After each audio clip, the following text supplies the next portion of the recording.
are back. Let's move now to the Eastern Conference. Sponsored by the Spark Card.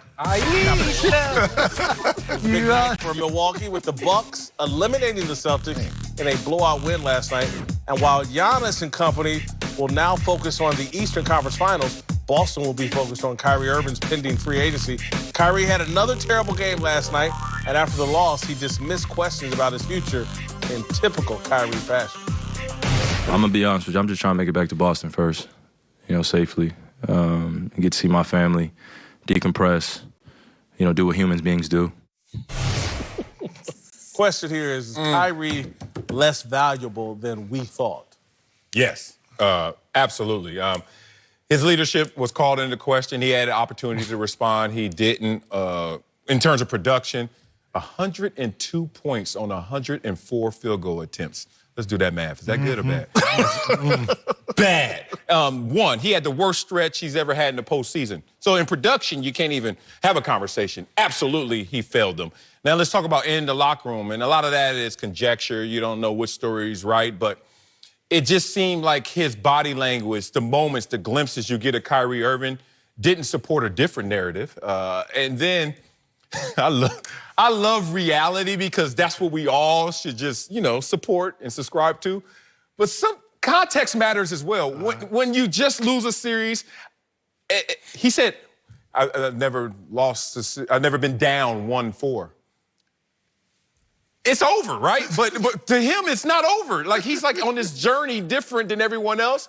And that's when I think that comes into play in the locker room. Like, you're not where we are right now. Like, Kyrie's in a whole different place. So did he fail them? Yeah, because I think mentally he wasn't in this place. His value, to me, this value diminished for Boston.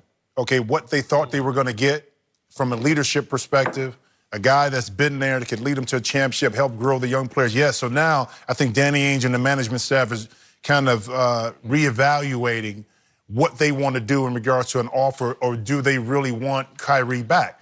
Now, to the Knicks and to Brooklyn, I think they spin things because the narrative has to fit what they want. He still has value.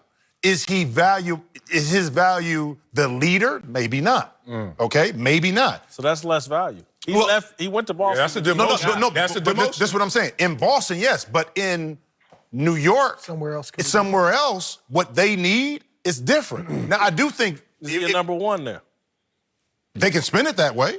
No, I know, but if you were running the Knicks... No, I wouldn't make him number one. Okay, No, I wouldn't make him number one. And I think that answered the question. So I do think that he's lost some value from a leadership perspective. Game-wise, he is who he is from the game. Yeah. But if you want him to be your leader and number one, yes, he has, I think in the eyes of many, lost that. Just because you are a mother or a father, like, your dad, or a mother that gave birth to a baby, does that really mean that's what you are, right? Beyond title. Right? And beyond title. So because he won a championship and won those years with LeBron and was in the finals, does that really mean that you are a leader and can lead? That not necessarily means, sometimes as a mother or father or as a player or whoever you are, you need to take a step back and say, you know what, I gotta fix me first before I go out there and try to lead another individual. I gotta say, I have to be successful first. That what I've done first before I try to teach my daughter or my son. Because if you don't know it, you can't teach it. Well, he thought he knew it. Less valuable. But that's but my point is less valuable. Less valuable for Boston. But my point is, people are delusional. And because you hanging around the Kobe's and the LeBrons and you winning, you doing X, Y, and Z, one of the most talented cats, movies or whatever, most talented cats ever. But sometimes you got to take a step back and say, you know what? I need to mature a little bit more mentally. I don't care how smart you think you are, and I've never been down 1-4. When you down 1-4, bro, like Marcella said, it's done. It's done. It ain't no been down one. Do y'all get how deep that is? This ain't no 9-game series, 7. All right, so let me ask you this. If I'm the Lakers, do I value him as a number 2? Is he a solution? Definitely. For LeBron? Yeah. Because you still have you have the alpha male, the leader in front. Because you're not relying or depending on Kyrie to be your leader on and off the court.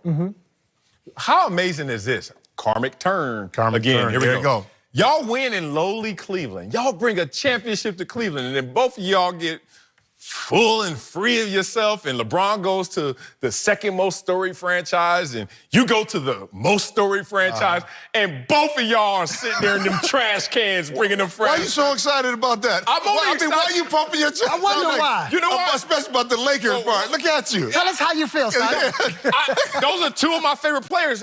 Kyrie makes it hard to love him, but you know what? I still do. But the funniest thing is, the grass ain't always greener. It's Watch not. what you ask for. Watch what you ask for. Because you just might get Ain't it. that the They truth? got it. All right, stick around later in the show. We'll give you our approval ratings for Kyrie Irving. And Uncle Jimmy will be here to tell us what he thinks about the flat earther. Also coming up, the tragic death of Jalen McKenzie should be a wake-up call. We'll discuss how to move forward.